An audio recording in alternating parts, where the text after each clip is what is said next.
Iya, Ustadz Ismail. Kalau kita melihat ya apa yang disebut sebagai pelanggaran HAM tahun 6566 Iya. itu ya, eh, ini kan tekanan bahwa itu dianggap merupakan pelanggaran HAM dengan konotasi ya, dengan konotasi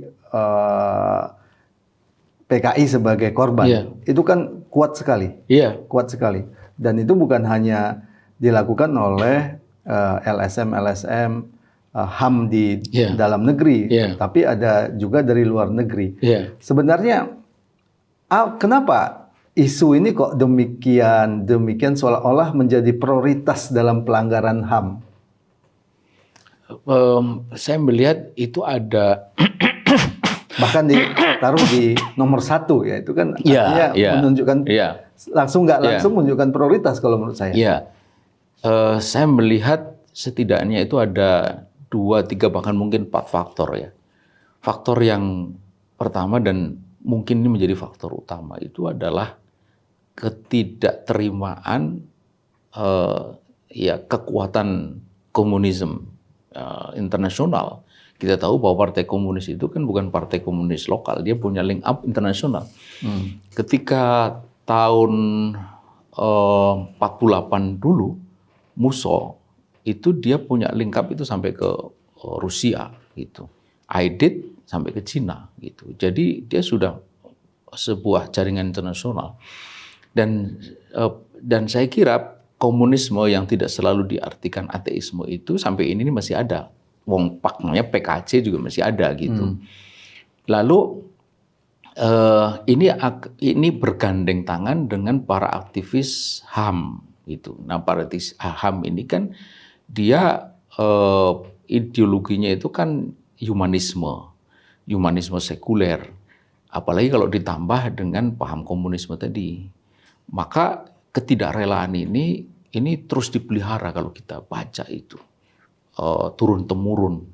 Sekarang kalau kita ukur, anggap sekarang ini tahun 2020 saja, tahun 65 itu kan sudah berapa? 35 tambah 20 sudah 55 tahun gitu. Apakah itu juga terkait dengan kekuatan politik yang sedang sebutlah berkuasa sekarang ya, yang bagaimanapun kan itu bisa disebut punya link, paling tidak link historis ya dengan peristiwa itu. Iya, itu yang saya ingin sebut sebagai faktor yang kedua.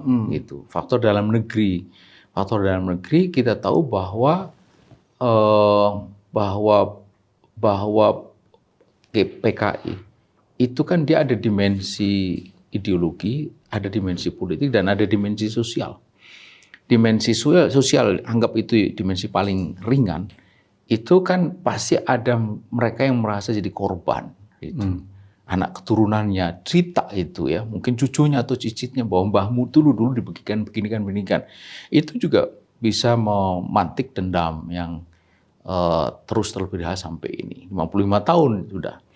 Lalu dia masuk dalam kekuatan politik berkuasa atau kekuatan politik yang ini hari memegang kendali kekuasaan, maka ini kesempatan buat dia. Karena itu kita lihat dari timeline tadi itu 2002 sampai 2015 tidak ada apa-apa. Tapi begitu 2015 dan itu dalam waktu yang sangat cepat. Dalam hitungan bulan saja begitu dia berkuasa langsung masuk ke agenda ini. Jadi tampaknya agenda ini agenda yang diperem gitu. Yang disimpan begitu tiba waktunya langsung susut gitu. Dan ini sudah mendekati akhir, langsung keluar 2 kepres atau 2 kepres dan 1 impres yang seperti tadi itu. Jadi ini faktor kedua, saya kira mereka ingin take revenge lah begitu. Jika masih bisa, dan sekarang ini kan kelihatan sekali kebencian itu sampai patung Pak Harto pun dicopot di Kostrad kan. Kemudian serangan umum 1 Maret yang sebenarnya jelas itu ada Pak Harto, sekalipun kita bisa berdebat tentang perannya, tapi mencopot namanya sama sekali kan juga nggak fair. Ya. Nah, begitu.